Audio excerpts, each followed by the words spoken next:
Saat musim hujan, sinar matahari sering tertutup awan. Hujan hampir turun setiap hari. Bawalah payung sebelum pergi. Pagi itu, daerah tempat tinggal Dayu kembali diguyur hujan. Hujan turun tak henti-hentinya, hampir 2 hari lamanya. Saat Dayu menonton televisi, dilihatnya berita mengenai beberapa daerah yang terkena bencana banjir. Banjir merupakan peristiwa alam yang sering terjadi ketika musim hujan tiba. Dayu ingin mengetahui lebih jauh mengenai bencana banjir. Assalamualaikum warahmatullahi wabarakatuh. Halo anak-anak hebat, apa kabar? Bertemu kembali dengan channel Ibu Amelia Madonna. Baiklah, sebelum memulai pembelajaran, mari kita berdoa dulu menurut agama dan kepercayaan kita masing-masing. Berdoa mulai. Berdoa selesai.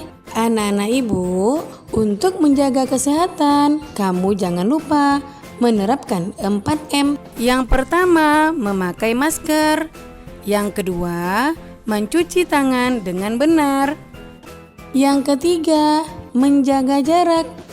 Dan yang keempat, menghindari kerumunan agar kita semua terhindar dari virus corona. Hari ini kita belajar tema 8 Bumiku, subtema 2 Bumiku dan musimnya. Pembelajaran 1, tonton sampai habis ya, jangan di skip. Yang pertama, muatan bahasa Indonesia KD 3.8 dan 4.8. Menggali informasi yang terdapat pada teks non-fiksi. Anak-anak hebat, cermati informasi-informasi yang disampaikan dalam bacaan berikut. Catatlah gagasan utama dan informasi penting yang kamu temukan dalam tiap paragraf pada bacaan. Banjir bukan sekedar bencana alam. Memasuki musim hujan, terjadi peningkatan curah hujan di beberapa wilayah di Indonesia. Tidak dapat dipungkiri, banjir pun melanda di berbagai tempat. Berbagai faktor penyebab banjir berulang dari tahun ke tahun. Rendahnya kesadaran masyarakat untuk menjaga lingkungan, penebangan liar, pembangunan pemukiman tanpa mengindahkan topografi wilayah merupakan penyebab bencana tersebut. Pendangkalan dan penyempitan badan sungai membuat sungai meluap. Hal ini dapat disebabkan oleh faktor alam. Namun, ada pula ulah manusia yang mempercepat terjadinya hal ini. Menjamurnya rumah di bantaran sungai. Misalnya, permasalahan ini sering terjadi di kota yang berpenduduk padat. Di sisi lain, penertiban permukiman liar di bantaran sungai juga menjadi kesulitan pemerintah daerah sepanjang waktu. Dari tahun ke tahun, warga yang tinggal di bantaran Sungai Ciliwung, Jakarta harus selalu siaga. Ketika curah hujan mulai meninggi, luapan sungai dapat terjadi hingga ketinggian 1-2 meter di dalam rumah. Bukan hanya barang yang harus diselamatkan, nyawa pun menjadi taruhannya. Sudah diingatkan bahwa permukiman di bantaran sungai sangat berisiko ketika curah hujan tinggi. Namun, tetap saja mereka kembali ketika banjir telah surut. Tumbuhnya permukiman liar di bantaran sungai mendorong penyempitan badan sungai. Aktivitas harian warga seperti mencuci dan membuang sampah di sungai juga makin mempercepat pendangkalan sungai. Di Manado, Sulawesi Utara, rawan banjir dan longsor justru terjadi akibat pembangunan kota yang tidak mengindahkan topografi. Sebagian besar wilayah Manado terdiri atas perbukitan. Sementara wilayah daratan dengan permukiman datar sangat terbatas luasnya. Sejalan dengan pertambahan penduduk, banyak bukit dan lereng kemudian diubah menjadi perumahan. Membaca sekilas dilakukan di dalam hati atau tanpa suara untuk menemukan gagasan utama. Gagasan utama disebut juga ide utama atau inti dari sebuah paragraf.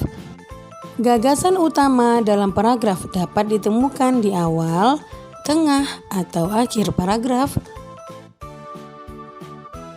Anak-anak hebat, presentasikan di depan kelas gagasan utama dan informasi penting dalam setiap paragraf. Sebelum presentasi, tuliskan terlebih dahulu gagasan utama dan informasi penting pada tiap paragraf di peta konsep yang disediakan berikut.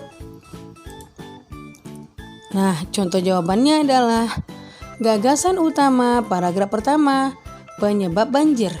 Informasi penting, yang pertama, musim hujan dan curah hujan semakin meningkat. Yang kedua, rendahnya kesadaran masyarakat.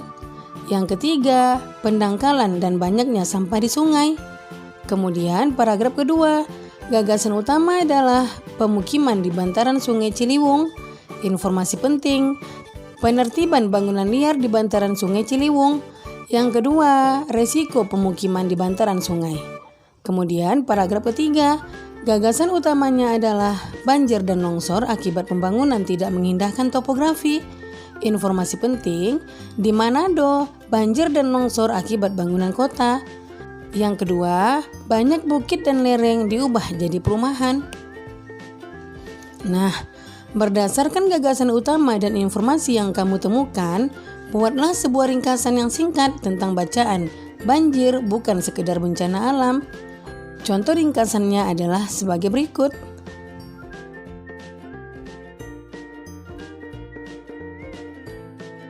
Ayo mencoba. Perhatikan artikel berikut. Mintalah temanmu membacakan artikel tersebut. Catatlah kata kunci dan informasi penting yang kamu dapatkan dari artikel yang dibacakan oleh temanmu. Lakukan kegiatan tersebut secara bergantian. Teksnya adalah sebagai berikut.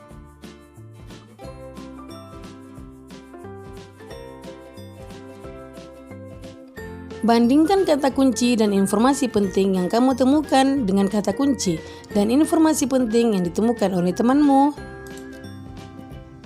Kata kuncinya adalah banjir. Informasi penting yang pertama, lumpuhnya aktivitas warga dalam belajar mengajar. Yang kedua, banjir dan luapan sungai. Yang ketiga, banjir disebabkan hujan deras selama 2 hari berturut-turut. Yang keempat, SMP Negeri 2, SD Negeri Gebang Malang 1, SD Gembang Malang 2, SMK Negeri 1 Mojo Anyar, libur karena banjir. Yang kedua, muatan IPA, KD 3.8 dan 4.8, menjelaskan peristiwa rotasi dan revolusi bumi serta terjadinya gerhana bulan dan gerhana matahari. Tetapi sebelum kita lanjutkan, jangan lupa kamu tekan tombol like, comment, share, and subscribe ya. Juga tekan tombol lonceng notifikasinya agar kamu tidak ketinggalan video-video pembelajaran terbaru dari channel Ibu Amelia Madonna berikutnya. Terima kasih. Pernahkah kamu bertanya mengapa di negara kita hanya ada musim hujan dan kemarau? Mengapa tidak seperti negara-negara di belahan bumi utara atau selatan yang memiliki 4 musim?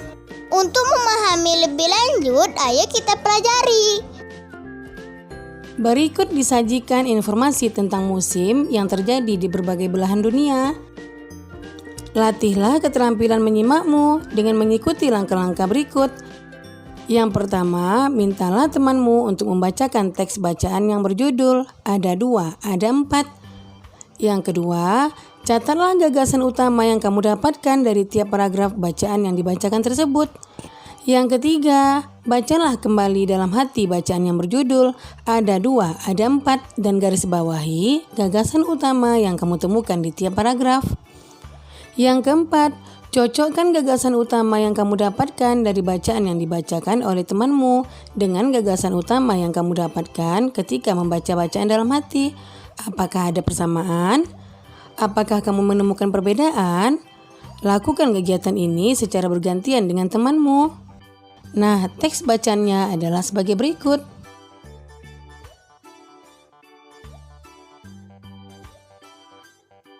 Langkah yang pertama, gagasan utama yang aku dapatkan dari bacaan yang dibacakan oleh temanku adalah, nah ini tergantung jawaban temanmu. Kemudian langkah kedua, gagasan utama yang aku dapatkan setelah membaca bacaan dalam hati. Paragraf pertama, penyebab 4 musim di negara subtropis. Paragraf kedua, arah dan kecepatan angin yang memengaruhi musim di bagian tengah poros bumi. Paragraf ketiga, bersyukur dengan kesempurnaan tempat dengan ciri masing-masing. Ayo renungkan, apa saja yang telah kamu pahami pada kegiatan hari ini? Kegiatan apa yang paling kamu sukai? Tuliskan rencanamu agar kamu dapat lebih memahami semua kegiatan yang telah kamu ikuti. Nah, demikian video pembelajaran Ibu kali ini. Semoga bermanfaat ya. Jangan lupa kamu jaga kesehatan, ikuti protokol kesehatan, tetap di rumah, dan semoga wabah COVID-19 cepat berakhir dan anak-anak Ibu bisa datang ke sekolah lagi, bertemu teman-teman dan guru yang dicintai. Sekian, Assalamualaikum warahmatullahi wabarakatuh. I'm an icon, man. I'm a girl about a 10. I should fuck her in a bed.